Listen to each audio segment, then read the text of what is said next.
10 वर्षाच्या आधी तिला पाळी आली तर हे नॉर्मल नाही. त्याला आपण प्रिकॉशियस प्युबर्टी असं म्हणतो. मुलींमध्ये अलीकडं आपण बघतोय की लठ्ठपणा वाढतोय. मुलींचं सिटिंग खूप जास्त असतं, मोबाईलचा वापर खूप जास्त असतो, व्यायामाचा अभाव असतो, कीटकनाशकांची फवारणी केलेले पदार्थ आपण घेतोय, प्लास्टिकचा वापर आपल्या रोजच्या दैनंदिन जीवनामध्ये खूप जास्त होतो. आधुनिक जगाचा एक श्राप म्हणू शकता की काही अडल्ट कंटेंट असलेले प्रोग्रॅम्स OTTवर सर्रास दाखवले जातात. Your body is ready for reproduction. काही संप्रेरक रिलीज होत असतात. बऱ्याचदा मुली म्हणतात लग्नानंतर की मूलबाळ राहत नाही.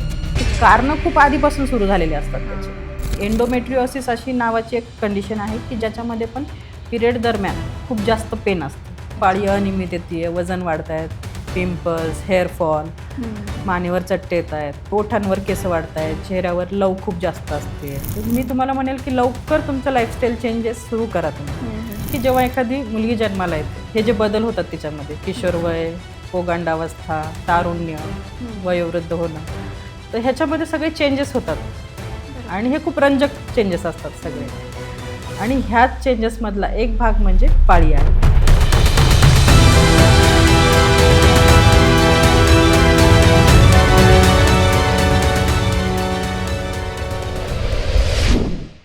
नमस्कार. नायला फार्मा प्रस्तुत द व्हाईट कोट डायलॉग या आरोग्यदायक पॉडकास्टमध्ये मी सपना बियानी आपल्या सर्वांचे मनापासून स्वागत करते.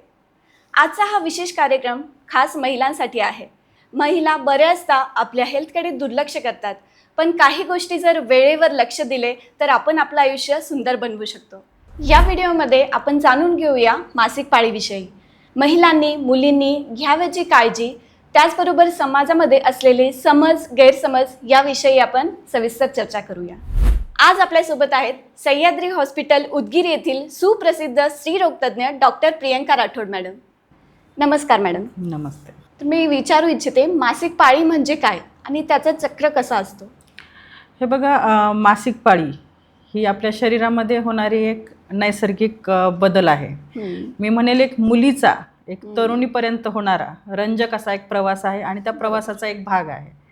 आपल्या शरीरामध्ये पियुष ग्रंथी असतात. मेंदूमध्ये पियुष ग्रंथी, पिट्युटरी ग्लँड्स आपण म्हणतो, ते आपल्या शरीरामध्ये काही हॉर्मोन्स सोडत असतात, संप्रेरक, जे वेगवेगळ्या भागामध्ये कार्यरत होतात आणि त्यानंतर मुलींना मासिक पाळी सुरू होते. मासिक पाळीमध्ये जी आपली रिप्रोडक्टिव्ह सिस्टीम आहे, गर्भाशय आहे, गर्भाशयामध्ये मूल राहण्याच्या प्रक्रियेसाठी बीजांडकोशातून एक बीज तयार होत असतं दर महिन्यामध्ये. जर हे बीज फलित झालं तर ती महिला गर्भवती होत असते. पण जर हे बीज फलित झालं नाही, हे अफलित बीज आणि गर्भाशयाचं आतलं अस्तर हे पाळीच्या दरम्यान बाहेर टाकलं जातं योनी मार्गाद्वारे. यालाच आपण मासिक पाळी म्हणतो. आणि मासिक पाळीचं जे चक्र आहे तर ते 21 ते 35 दिवसापर्यंत असू शकतं. म्हणजे 21 डेज टू 35 डेजची मेन्स्ट्रुअल सायकल असू शकते. त्यामध्ये अनुवंशिकता बऱ्याचदा कारणीभूत असते. एखाद्या मुलीची सायकल ती म्हणते की 21 दिवसाची आहे, तर तिच्यासाठी ती नॉर्मल असू शकते. कारण की तिची आई, बहीण, मावशी ह्यांची पण सायकल तशी असू शकते. कोणाकोणाची 35 दिवसाची पण सायकल नॉर्मल असू शकते. तिची सायकल 35 डेजचीच असते. फक्त प्रत्येकाचं ओव्युलेशन, बीजांड जे आपण रिलीज होतो, ओवम रिलीज होतो, त्याचा टाईम जो असतो तो 14 दिवस आपण पाठीमागं जात असतो. म्हणजे 35 दिवसाची जर सायकल आहे तर तिचं 14 दिवस आधी, त्या तारखेपासून आपण 14 दिवस मागं गेलो तर त्या दिवशी तिचं ओव्युलेशन झालेलं असतं. आणि मासिक पाळी दरम्यान रक्तस्राव हा 3 ते 7 दिवस होतो. कोणाकोणाला 3 दिवस पण रक्तस्राव होऊ शकतो, कोणाला 7 दिवसापर्यंत रक्तस्राव होऊ शकतो. पण जर तुम्हाला 7 दिवसापेक्षा रक्तस्राव जास्त होतोय, गाठी जात आहेत किंवा 1 तासाच्या आत एखादा पॅड तुमचा पूर्ण भिजतोय, तर त्यावेळेस तुम्ही स्त्रीरोग तज्ज्ञांचा सल्ला घेतला पाहिजे. अच्छा, म्हणजे ही सायकल 35 दिवसापर्यंत असली तरी काही प्रॉब्लेम नाही? 35 दिवसापर्यंत पण तिच्यासाठी ती नॉर्मल आहे. मेनार्की म्हणजे काय असतं मॅडम नेमकं? मुलीला जेव्हा पहिल्यांदा पाळी येते तेव्हा तिला आपण मेनार्की म्हणतो. तर हे मेनार्की म्हणजे हे कधी नेमकं सुरू होते? मेनार्की म्हणजे पाळी येण्याचा काळ प्रत्येकाचा वेगवेगळा असू शकतो. बरोबर. शक्यतो 12-13 वयामध्ये मुलींना पाळी येते. पण काही मुलींमध्ये 10 ते 15 वर्षापर्यंत पण या दरम्यान जर पाळी आली तर आपण तिच्यासाठी ते नॉर्मल म्हणत असतो. म्हणजे पाळी येण्याचा काळ म्हणजे मेनार्की. पाळी जेव्हा सुरू होते मुलीची त्याला आपण मेनार्की असं म्हणतो. पण जर हे वय 10 वर्षाच्या आधी तिला पाळी आली तर हे नॉर्मल नाही आहे. त्याला आपण प्रिकॉशियस प्युबर्टी असं म्हणतो. अच्छा. 10 वयाच्या आधी तिच्यासाठी आलं तर तिच्यासाठी आणि तिच्या कुटुंबासाठी थोडंसं त्रासदायक असू शकतं. म्हणून आपण म्हणतो की प्रिकॉशियस प्युबर्टी म्हणजे 10 वर्षाच्या आधी जर मुलीला पाळी आली तर तिची शारीरिक आणि मानसिक वाढ खुंटते. म्हणून आपले प्रयत्न असतात जर पॅरेंट्सला तिच्यामध्ये काही बदल 8 वर्षामध्ये समजा ती मुलगी आहे 2 वर्ष आधीपासून 8 वर्षामध्ये जर तिला काही चेंजेस दिसत आहेत, जसं की पाळी येण्याच्या आधी आपण ज्याला मेनार्की म्हणतो त्याच्या आधी मुली जेव्हा वयात येत असतात तेव्हा त्यांच्यामध्ये काही चेंजेस दिसत असतात.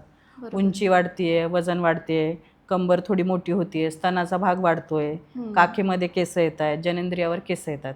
हे जर चेंजेस पॅरेंट्सला लवकर दिसू लागले मुलीमध्ये की ती वयाच्या 8व्या वर्षीच तिचे स्तन वाढत आहेत, केस येत आहेत, काही चेंजेस आपल्याला दिसत आहे, त्यावेळेस तुम्ही स्त्रीरोग तज्ञांचा सल्ला घेतला पाहिजे की तिला पाळी 10 वयाच्या आधी येऊ नये. त्याच्यामुळे आपण काही इंजेक्शन्स असतात जे मुलीला आपण देतो की तिला वयाच्या 10च्या आधी पाळी येऊ नये, की ज्याच्यामुळे तिची मानसिक शारीरिक वाढ खुंटू नये, तिची उंची कमी राहू नये. तर प्रिकॉशियस प्युबर्टीमध्ये पॅरेंट्सने थोडं लक्ष देणं गरजेचं आहे. हो, आजकाल खूप मुलींना वयाच्या आधी 10 वर्षाच्या आधी मासिक पाळी येऊ लागली आहे. हो. तर त्यासाठी आपण प्रिकॉशन म्हणून काही आहेत आपल्याकडे? हो, त्याच्यासाठी मेडिसिन्स असतात, काही इंजेक्शन्स असतात जे गायनेकॉलॉजिस्ट प्रिस्क्राईब करतात. अच्छा. आणि ते सेफ आहे हो, मुलींसाठी? It is totally safe. हे जे प्रिकॉशन्स प्युबर्टी आहे त्याचे कारण काय असतात? मुलींमध्ये अलीकडं आपण बघतोय की लठ्ठपणा वाढतोय, की लाईफस्टाईल जे चेंजेस होत आहेत त्याच्यामध्ये लठ्ठपणा वाढणे, मुलींचं सिटिंग खूप जास्त असतं, मोबाईलचा वापर खूप जास्त असतो, व्यायामाचा अभाव असतो. त्याचबरोबर कीटकनाशकांची फवारणी केलेले पदार्थ आपण घेतोय, प्लास्टिकचा वापर आपल्या रोजच्या दैनंदिन जीवनामध्ये खूप जास्त होतो आहे. आणि आजकाल आपण बघतोय की आधुनिक जगाचा एक श्राप म्हणू शकता की काही अडल्ट कंटेंट असलेले प्रोग्रॅम्स OTTवर खूप सर्रास दाखवले जातात आणि मुलं नकळत्या वयामध्ये नको ते बघितलं जातं त्यांच्याकडून प्रौढ कार्यक्रम. तर कधी कधी अशा काही थेरीज आहेत की जे म्हणतात की तुम्ही काही प्रौढ कार्यक्रम बघत असतात तर तुमच्या मेंदूला काही निर्देश मिळतात की your body is ready for reproduction. असं आहे की तुमचं शरीर रिप्रोडक्शनसाठी रेडी आहे. तर काही संप्रेरक रिलीज होत असतात.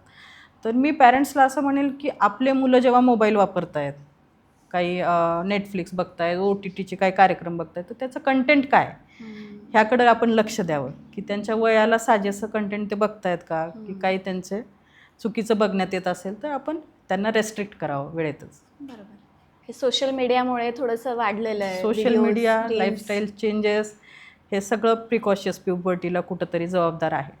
जेव्हा मुली वयामध्ये येतात आणि त्यांना मासिक पाळी सुरू होते तर त्यांनी काय वापरावं, कपडा की पॅड्स? मी म्हणेन की दोघंही तुम्ही वापरू शकता, कपडाही वापरू शकता, सॅनिटरी पॅडही वापरू शकता.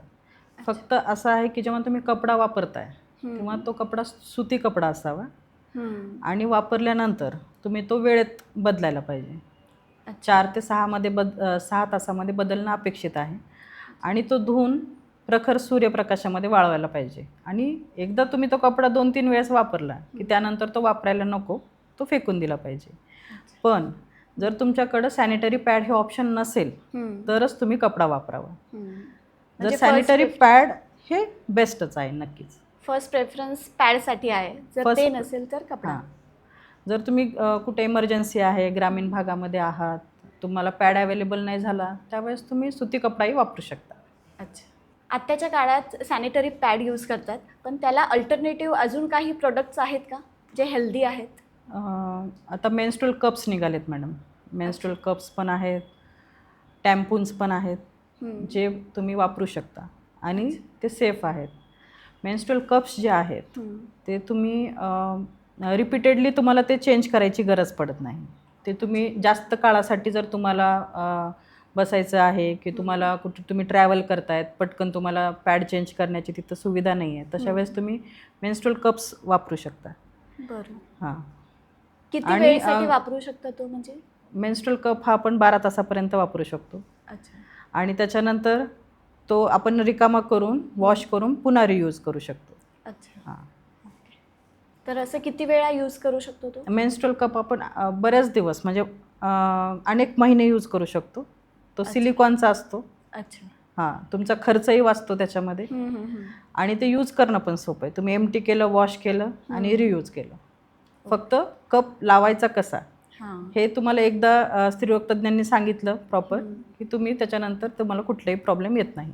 बरं. मेन्स्ट्रुअल टॅम्पूनसुद्धा तुम्ही वापरू शकता. फक्त मेन्स्ट्रुअल टॅम्पून जर तुम्ही वेळेवर बदललं नाही, तुम्ही खूप वेळ जर आतमध्ये ठेवलं तर तुम्हाला इन्फेक्शनची रिस्क असते, टॉक्सिक शॉक सिंड्रोमची पण रिस्क असते. आपण म्हणतो मासिक पाळीमध्ये स्वच्छता ठेवणे गरजेचं आहे, तर ती स्वच्छता आपण कशी ठेवू शकतो? मासिक पाळी दरम्यान मी मुलींना म्हणेल की प्रथमतः तुम्ही रोज स्नान करणं गरजेचं आहे, दररोज आंघोळ करणं. त्याच्यानंतर सॅनिटरी पॅड जो आहे तुम्ही जेव्हा इनरवेअरच्या आतमध्ये लावताय तेव्हा पॅड लावण्याआधी देखील आणि त्यानंतर देखील हँडवॉश करणं, हात स्वच्छ साबणाने धुणं खूप गरजेचं आहे. आणि पॅड हा 4 ते 6 तासाला बदलणं अपेक्षित आहे. 6 तासाला तरी तुम्ही ॲटलिस्ट सॅनिटरी पॅड हा चेंज केलाच पाहिजे. मुलींना असं वाटतं की नाही अजून पूर्ण सोक झालाच नाही आहे पॅड, मग मी का चेंज करू, मी करते नंतर 8-10 तासांनी. तर तसं करू नये. तसं केल्यामुळं काय होणार आहे की त्याच्यामध्ये जे कॉटन आहे पॅडमध्ये तो सोक झालेला कॉटन तुम्हाला फंगल इन्फेक्शनची रिस्क होऊ शकते. मुलींना खाज येणं, व्हाईट डिस्चार्ज होणं हे प्रॉब्लेम सुरू होतात. त्याच्यामुळं पॅड वेळेवर चेंज करणं खूप गरजेचं आहे.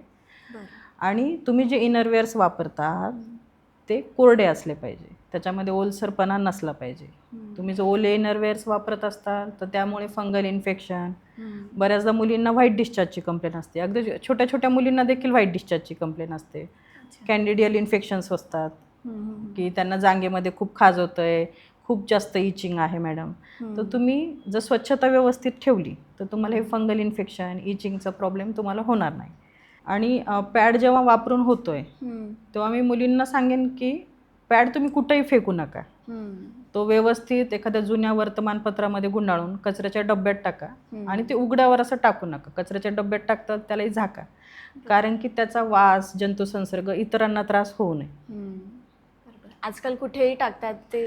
बऱ्याचदा असं होतं की मुलींनी कधीतरी स्कूल टॉयलेटमध्ये टाकून दिलाय किंवा बाहेर कुठंतरी वॉशरूममध्ये वगैरे टाकलं आहे आणि पाणी लिकेज होतं, ब्लॉक होतात. मग आपल्यामुळं दुसऱ्यांना त्रास होऊ नये आणि प्रॉपर डिस्पोज करणं सॅनिटरी पॅड हे खूप गरजेचं आहे. त्याचं इन्फेक्शन दुसऱ्याला व्हायला हां दुसऱ्यांना त्याचा त्रास होऊ नये. बरोबर. परफ्यूम केमिकलचा वापर योनी मार्गात का करू नये? हे बघा, योनी मार्गामध्ये त्याचा नॅचरल मायक्रो एक फ्लोरा असतो. त्याचे जे बॅक्टेरिया असतात त्याच्यामध्ये नॉर्मली त्याचा एक फ्लोरा असतो. तो फ्लोरा मेंटेन राहणं गरजेचं आहे, कारण योनी मार्ग स्वतःला स्वच्छ ठेवत असतं. आणि आपण जे म्हणतोय ना की मासिक पाळी दरम्यानच स्वच्छतेचा विषय आपण का बोलतोय, कारण की गर्भाशयाचं जो योनी मार्ग आहे त्याचं pH जे आहे ते ॲसिडिक असतं. म्हणजे ॲसिड कसं बॅक्टेरिया किल करतं, पण पाळी दरम्यान हे pH चेंज होतं. ते ॲसिडिक राहत नाही, ते अल्कलाईन होतं. आणि त्यावेळेस पाळी दरम्यान गर्भाशयाचं मुख उघडं झालेलं असतं, म्हणजे ओपन झालेलं असतं. मग रिस्क असते की अल्कलाईन एक तर pH आहे, त्याच्यामध्ये बॅक्टेरिया वर जाण्याची रिस्क आहे. आणि योनी मार्गातून गर्भाशयाचं मुख उघडं असल्यामुळं ते गर्भाशयाकडे रिस्क जाण्याची, इन्फेक्शन जाऊ शकतं. आणि जर हे इन्फेक्शन रिपीटेड होत असेल तर पुढं चालून मुलींना वंध्यत्व येतं की रिप्रोडक्टिव्ह सिस्टीममध्ये जर इन्फेक्शन्स होत असतील तर आपल्याला बऱ्याचदा मुली म्हणतात लग्नानंतर की मूलबाळ राहत नाही आहे. ते कारणं खूप आधीपासून सुरू झालेले असतात त्याचे, की तुम्ही त्यावेळेस स्वच्छता ठेवत नाही आहे. तुम्हाला त्यावेळेस काहीतरी इन्फेक्शन जे वर जात आहेत योनी मार्गातून गर्भाशयाकडं कुठंतरी ते अफेक्ट करतं रिप्रोडक्टिव्ह सिस्टीमला आणि त्यामुळं ते पुढं चालून वंध्यत्व येऊ शकतं. म्हणजे इतकी साधी गोष्ट आहे की स्वच्छता जर आपण व्यवस्थित ठेवली तर पुढे होणारे बरेचसे प्रॉब्लेम आपण टाळू शकतो. आत्ता सॉल्व्ह होतील. परफ्यूम्स वापरायचे नाहीत, टाल्कम पावडर नाही, वॉशेससुद्धा डॉक्टरांच्या सल्ल्याशिवाय वापरायचे नाही. मासिक पाळीमध्येच नाही की नेहमीसाठी वापरायचे नाही? तुम्ही जर तुम्हाला काही त्रास असेल तरच वॉशेस वापरायचे. मासिक पाळी दरम्यानच नाही म्हणत आहे मी, कधी पण काही गरज नाही आहे. फक्त पाण्याने धुणं इनफ आहे. फार तुम्ही साबणीचा वापर करायचा नाही, वॉशेसचा वापर करायचा नाही. पाळी दरम्यान स्वच्छता, ड्रायनेस ठेवणं महत्त्वाचं आहे. फक्त साध्या पाण्याने धुतलं तरी ते पुरेसं आहे. फक्त जेव्हा तुम्ही धुताय खालची लघवीची जागा जनेंद्रिय वॉश करतात तेव्हा त्याची दिशा पण खूप महत्त्वाची आहे की समोरून पाठीमागच्या बाजूनी वॉश करणं. की लघवीच्या जागेकडून मलविसर्जनाच्या मार्गाकडे आपण वॉश करणं खूप गरजेचं आहे. की उलटं तुम्ही वॉश करताय म्हणजे तुम्ही पाठीमागून इन्फेक्शन तिकडे पुढं योनी मार्गाकडे आणताय. तर त्याची दिशासुद्धा वॉश करताना मुलींना सांगणं गरजेचं आहे की ज्याच्यामुळे इन्फेक्शन टळू शकेल योनी मार्गातलं. आपण बऱ्याचदा ऐकतो की मुलींना मासिक पाळीमध्ये खूप पोटात दुखतं, मुलींनाही आणि महिलांनाही पोटात दुखतं, तर ते नॉर्मल आहे असं होत राहतं? थोडं पोटात दुखणं नॉर्मल आहे. कारण गर्भाशयामध्ये मी जसं म्हटलंय की पाळीमध्ये गर्भाशयाचं आतलं असतं आणि अफलित बीज गर्भाशय बाहेर टाकत असतं. आणि जेव्हा ते बाहेर टाकत असतं गर्भाशय हे अंकुंचन पावत असतं, ते कॉन्ट्रॅक्ट होत असतं, कॉन्ट्रॅक्ट होऊन ते बाहेर फेकणार आहे. जेव्हा गर्भाशय अंकुंचन पावतंय तेव्हा थोडासा त्रास होणार आहे तिला, दॅट इज नॉर्मल. पण खूप जास्त त्रास होते की तिला असह्य आहे वेदना, तर त्यावेळेस तुम्ही मेडिसिन्स घेऊ शकतात डॉक्टरांच्या सल्ल्याने. आणि बऱ्याचदा मुली मला विचारतात, मॅडम मी प्रत्येक पिरियडमध्ये जर टॅब्लेट्स घेतल्या तर मला काही साईड इफेक्ट्स आहेत का त्या टॅब्लेटचे? तर मी म्हणेल की वेदनाशामक गोळ्यांचे साईड इफेक्ट नसतात जर तुम्ही ते डॉक्टरांच्या सल्ल्याने घेतलेले असतील तर. बरोबर आहे. आणि खूप जर पोटात दुखत असेल तर त्यावेळेस आपल्याला बाकीच्या पण आजारांचं बघावं लागतं. की एंडोमेट्रिओसिस अशी नावाची एक कंडिशन आहे की ज्याच्यामध्ये पण पिरियड दरम्यान खूप जास्त पेन असतं. तर हे आपल्याला रूल आउट करणं गरजेचं आहे की हे नॉर्मल मासिक पाळीमधलं दुखणं आहे की यामध्ये दुसरा कुठला आजारमध्ये आहे का. त्यावेळेस आपल्याला तपासण्या करणं, सोनोग्राफी करणं, स्त्रीरोगतज्ञांना दाखवणं गरजेचं असतं. पण प्रत्येक वेळेस वेदना होत आहेत तर तुम्ही गोळ्याच घ्या असं काही गरजेचं नाही.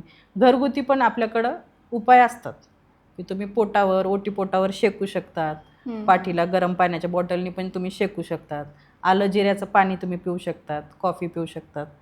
आणि कसं असतं की ह्या दरम्यान जेव्हा रक्तस्राव होतोय तेव्हा तुम्ही तुमच्या डाएटकडं पण लक्ष ठेवणं खूप गरजेचं आहे. पाणी किती पिताय हे पण खूप महत्त्वाचं आहे. की मी म्हणते की पाणी भरपूर प्या, विश्रांती घ्या. विश्रांती घ्या म्हणजे सुट्टी घ्या वगैरे नाही बरं का. म्हणजे मुलींना कसं वाटतं मला पाळी आली मॅडम तर मी 3 दिवस शाळेलाच नाही जाणार, कॉलेजलाच नाही जाणार. मी म्हणते असं नाही, तुम्हाला तुमचं रुटीन हे चालूच ठेवायचं आहे. थोडं घरगुती उपाय करून आपण ते कंटिन्यू करू शकता तुम्ही घरगुती उपाय करून. प्रत्येक वेळेस विश्रांती म्हणजे की सुट्टीच घ्यावं असं नाही आहे. बरोबर आहे. आणि तुम्ही लोहयुक्त आहार ठेवा असं मी म्हणेन मुलींना, की ज्याच्यामध्ये आयर्न कंटेंट जास्त आहे. मटार असू द्या, पालक असू द्या, पालेभाज्या भरपूर सेवन करा, फळभाज्यांचं सेवन करा, सुकामेवा. तुम्ही नॉन व्हेजिटेरियन असाल तर तुम्ही प्रोटीन्स घेऊ शकतात, मासे घेऊ शकतात, अंडी वगैरेचं सेवन तुम्ही आहारामध्ये ठेवू शकतात. त्याचबरोबर मी म्हणेन तुम्हाला की विटॅमिन सी युक्त पदार्थांचं सेवन ठेवा. संत्रं, लिंबू, आंबा. विटॅमिन सी हे आपल्याला लोह जे आहे ते ॲब्झॉर्ब करण्यासाठी मदत करत असतं. आणि मुलींना मी सांगेन की बटाटा, मैदा, साखर युक्त पदार्थाचं सेवन होईल तितकं कमी करा. अच्छा, त्यांच्या हेल्थसाठी चांगलं आहे. त्यांच्या हेल्थसाठी मैदा, साखर हे चांगलं नाही. तर आता मुलींना आणि आपल्याला लाईफस्टाईल मॉडिफिकेशनची गरज आहे का मॅडम? मुलींना आणि आपल्याला सगळ्यांनाच लाईफस्टाईल मॉडिफिकेशनची गरज खूप जास्त आहे. प्रत्येक आजाराचं कारण हे कुठंतरी आपली बदलत चाललेली जीवनशैली आहेच. म्हणून मी म्हणते की मुलींनी योग्य आहार घेणं, व्यवस्थित झोप घेणं 8 तासाची, आणि ती रात्रीला झोप घेणं, म्हणजे रात्रभर जागरण करणं, दिवसा झोपणं वगैरे नाही, तर रात्रीची 8 तासाची झोप घेणं, व्यवस्थित वेळेवर आहार करणं 3 वेळेस. त्याच्यामध्ये कार्बोहायड्रेट, प्रोटीन, फॅट आणि फळं, भाज्या ह्या सगळ्यांचं योग्य प्रमाणात सेवन करणं गरजेचं आहे. त्याचबरोबर योग्य व्यायामाची सुद्धा शरीराला खूप गरज आहे. बरेचसे आसन आहेत की आपण म्हणतो की फुलपाखरू आसन आहे, भुजंगासन आहे, की जे तुम्ही रोज केल्याने, सूर्यनमस्कार घातल्याने त्या मुलीला खूप फायदा होतो. एक तर तिचं वजन नियंत्रणात राहणार आहे, तिचे पिरियड्स रेग्युलर होणार आहेत. आजकाल आपण खूप ऐकतोय की PCODचा मुलींमध्ये प्रॉब्लेम खूप जास्त वाढतोय. आणि PCODचं मेन कारणच हे की बदललेली जीवनशैली, म्हणजे लठ्ठपणा. जे PCODमध्ये काही लक्षणं दिसत आहेत आपल्याला मुलींमध्ये की वजन वाढतंय, केस गळत आहेत, पिंपल्स येत आहेत, पाळी अनियमित असणं, आणि फास्ट फूड वगैरे. बऱ्याचदा हे फास्ट फूड, जंक फूडचं जास्त प्रमाणावर सेवन हे बाकी आजारांना निमंत्रण देते. जेव्हा 10वी नंतर मुली बाहेर जातात शिक्षणासाठी, हॉस्टेलवर राहतात, तेव्हा त्यांचं सगळं शेड्यूल बिघडलेलं असतं. की बाहेरचं खाताय चटकमटक आणि त्याच्यामध्ये झोपायचं व्यवस्थित नाही, की मी अभ्यासासाठी जागरण करते, त्यात मोबाईलचा अतिवापर की ज्याच्यामुळे सगळ्या झोप डिस्टर्ब होतात. बरोबर. आणि हे सगळे गोष्टी कुठं चालून तरी बसणं, फार वेळ बसणं, व्यायामाचा अभाव, मग ह्याचं रूपांतर पुढं चालून PCOS मध्ये होतंय, की ज्यामध्ये पाळी अनियमित येते, वजन वाढतायत, पिंपल्स, हेअरफॉल, मानेवर चट्टे येत आहेत. पुन्हा ह्या मुलींमध्ये एक लक्षण दिसतं की ओठांवर केस वाढत आहेत, चेहऱ्यावर लव खूप जास्त असते किंवा मानेवर काळे चट्टे येत आहेत, काखेत चट्टे येत आहेत. तर त्यावेळेस PCOS जर तुम्हाला सुरुवात वाटते तर मी तुम्हाला म्हणेल की लवकर तुमचं लाईफस्टाईल चेंजेस सुरू करा. तुम्ही व्यायाम करा, योग्य आहार घ्या, झोप पुरेशी घ्या. कारण की आता सध्या वंध्यत्व इतकं जास्त प्रमाणात वाढलं, इन्फर्टिलिटी इतकी जास्त आहे आणि मुलींचं वय वाढत चाललंय. शिक्षणामुळं आपण उशिरा लग्न होत आहेत आणि उशिरा लग्न झालं की वंध्यत्वाचं प्रमाणही फार वाढत चाललेलं आहे. तर हे वंध्यत्व पुढं चालून येत आहे. तर मी आधीपासून सांगते की तुम्हाला जिथून तुम्हाला पिरियड सुरू झालेत तिथून तुम्ही व्यवस्थित काळजी घ्या, स्वच्छतेपासून काळजी घ्या, तुम्ही तुमचं लाईफस्टाईल व्यवस्थित ठेवा की ज्याच्यामुळे पुढं तुम्हाला शरीरात तुम्हाला काही कुठले आजार होणार नाहीत. आणि आता अलीकडं की मुलींमध्ये डायबिटीज वाढतंय, थायरॉइड वाढतंय, हायपरटेन्शन सारखे सगळे आजार वाढत आहेत. आणि ह्याला कुठेतरी आपलं ही बदललेली जीवनशैली नक्कीच जबाबदार आहे. येस, तर माझं म्हणणं हेच आहे की तुम्ही तुमचं जे रुटीन आहे ते व्यवस्थित ठेवा. कमी जास्त आहार, म्हणजे झोपेमुळे पण प्रॉब्लेम्स येतात. म्हणजे खूप वेळ फास्टिंग करतायत किंवा काही काही मुलींना डायटिंग करतात, वजन कमी करायचंय म्हणून चुकीच्या पद्धतीचा अवलंब करतात की 16 आवर्स फास्टिंग असतं, कधी कधी फक्त लिक्विडवरच राहतात. तर मी असं म्हणेन की डायटिशियनचा सल्ल्याने तुम्ही वेट कमी करा. बरोबर. की ते जसं सांगतात की हाय प्रोटीन डाएट, फायबर्स, ताक पिणं, त्याच्यानंतर हायड्रेशन कसं मेंटेन करणं, की तुम्ही प्रॉपर डायटिशियनचा सल्ला घेऊन तुम्ही डाएट ठेवा. असं मनाने चुकीच्या पद्धतीचा अवलंब करू नका वजन कमी करण्यासाठी. जेव्हा आपण एखादं बीज मातीमध्ये रोवतो, त्या बीजाचं एक रोपटं तयार होतं, नंतर त्या रोपट्याचं झाड होतं, त्याला फुलं फळं येतात. ही एक खूप छान अशी नैसर्गिक प्रक्रिया असते.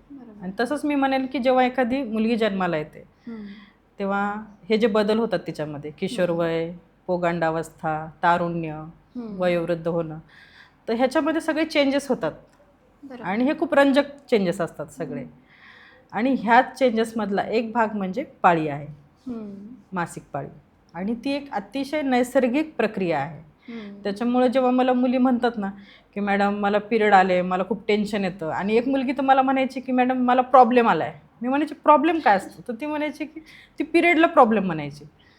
तर पिरियड हे काही प्रॉब्लेम नाही आहे, हे तुम्हाला एक देण दिलेली आहे देवाने, की तुम्हाला मातृत्वाचं वरदान त्या प्रकारे आपल्याला प्राप्त झालेलं आहे. तर मी म्हणेन की मासिक पाळीविषयी लाजू नका, स्पष्टपणे बोला. फक्त आईनीच नाही, मी म्हणेन की वडिलांनीही बोला. बरोबर आहे. मोकळेपणाने बोला की तिच्या मनातली भीती निघून जाईल. आणि आता पहिल्यासारखं राहिलेलं नाही की आधी आपण बघायचो की मुलीला हे शिवू नको, ते शिवू नको, देवपूजा करू नको, मंदिरात जाऊ नको. तर असं राहिलेलं नाही आहे. आता आपण मुली किचनमध्ये जातात, स्वयंपाक करतात, देवपूजाही करू शकतात, काही प्रॉब्लेम नाही आहे. त्या काळामध्ये ज्या गोष्टी करत होते त्याच्या मागेही सायंटिफिक रिझन्स असायचे की त्या काळामध्ये मुलीला विश्रांती मिळावी, हे त्या मागचं कुठेतरी कारण होतं. तर मला असं वाटतं की या मासिक पाळीविषयी आपण न लाजता बोलावं, मोकळेपणाने बोलावं. बरोबर. जर आपण बोलू तरच त्याच्यातल्या समस्या आपल्याला कळतील आणि नक्कीच समस्या कळाल्यावरच त्याचे उपचारही आपल्याला कळतील. बरोबर. कारण खूप महिला बोलत नाही या विषयावर. बोलायला टाळतो आणि मुली खूप लाजतात की ते सांगत नाही. आणि त्यांना असं टेन्शन येतं की मला शाळेमध्ये असताना पिरियड आले तर मी काय करू. तर मी त्यावेळेस सांगेन की तुम्ही एखादं सॅनिटरी पॅड तुमच्या बॅगेतही ठेवू शकता इमर्जन्सीमध्ये. तुमच्या मॅडमला, मैत्रिणीला मदत मागू शकता. आणि आता स्कूल्समध्ये पॅड अवेलेबल असतात, त्याच्यामुळे तुम्ही स्कूलमध्ये टीचरला सांगून त्यांच्याकडून पॅड घेऊ शकता. त्यामध्ये लाजण्यासारखं काही नाही आहे. आणि खूपच लाजल्या तर मी म्हणत असते की छोट्या चिठ्ठीवर लिहून ती चिठ्ठी मॅडमकडे दे, की मॅडमला कळेल की तुला काय पाहिजे आणि ते देतील. बरोबर. धन्यवाद मॅडम, खूप छान माहिती आपण दिली आज. बऱ्याच महिला आणि मुली या विषयावर बोलायला लाजतात, पण आज या व्हिडिओमुळे खूप प्रश्न इथे सॉल्व्ह झालेले आहेत. हा व्हिडिओ आजच आपल्या बहिणींना, मैत्रिणींना, आईंना पाठवा, जेणेकरून त्यांनाही याचा फायदा होईल आणि त्यांचेही प्रश्न सुटतील. धन्यवाद.